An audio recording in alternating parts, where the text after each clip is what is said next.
pense que c'était surtout l'idée de partir loin, à l'aventure, loin de tout le monde, complètement indépendant, faire tous les jours ce que j'avais envie de faire, changer complètement de vie. C'était vraiment le truc qui m'a motivé le plus et qui paraissait un peu fou, mais finalement c'est tellement agréable que c'est une chance de l'avoir fait une fois dans sa vie.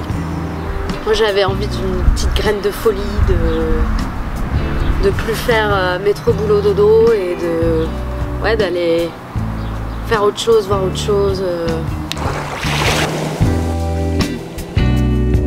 Moi je conseille quand même de bien se renseigner avant parce que je sais on s'était bien calé au départ. Il faut regarder tous les blogs, il y a plein de blogs, même sur le site du Working Holiday Visa, du Cercle des Vacances, là il y a plein d'articles, même sur acheter un van. C'est bête mais on a vu des articles dessus, il faut regarder comment acheter un van, il y a plein d'astuces, il ne faut pas se faire avoir. Dès le départ, nous on avait décidé de partir avec le Cercle des Vacances. Je pense que c'était une question de facilité, sécurité, d'avoir des billets sur un an. Parce qu'au dernier moment, quasiment on peut modifier ses billets. Quand vous prenez sur un site en ligne, on a un peu peur que le site ne va pas pouvoir communiquer. Échanger des mails, pas avoir de réponse si on doit changer. Parce que... En plus on a pu bénéficier de stop gratuits. Du coup ouais, on a fait 3 semaines d'arrêt en Australie. On a fait la Tasmanie, c'était génial, incroyable. On était toujours en contact avec Christophe, la même personne qu'on avait, et chaque fois on lui envoyait un petit mail. Juste avant d'arriver en Australie, on s'est demandé s'il fallait les visas ou tout ça. Il nous a renvoyé tout de suite. Voilà, il nous a dit ne vous inquiétez pas, vous avez vos visas, vous n'avez plus qu'à vous présenter.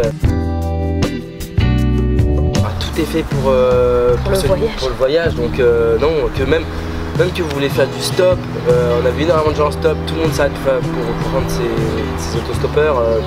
Aucun s'arrêtera pour vous. Les gens sont adorables, donc il n'y a aucune crainte là-dessus, c'est vraiment très très facile.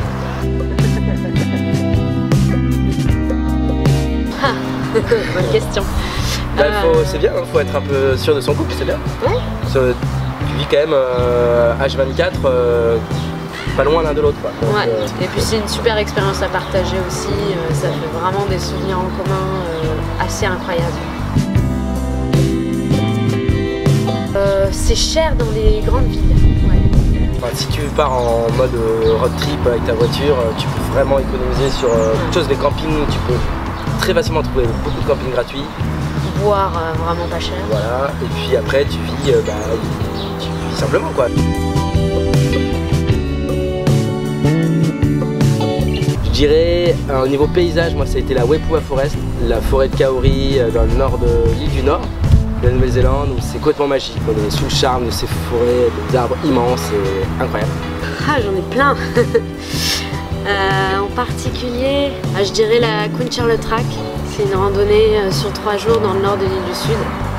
Tu traverses des paysages de fou.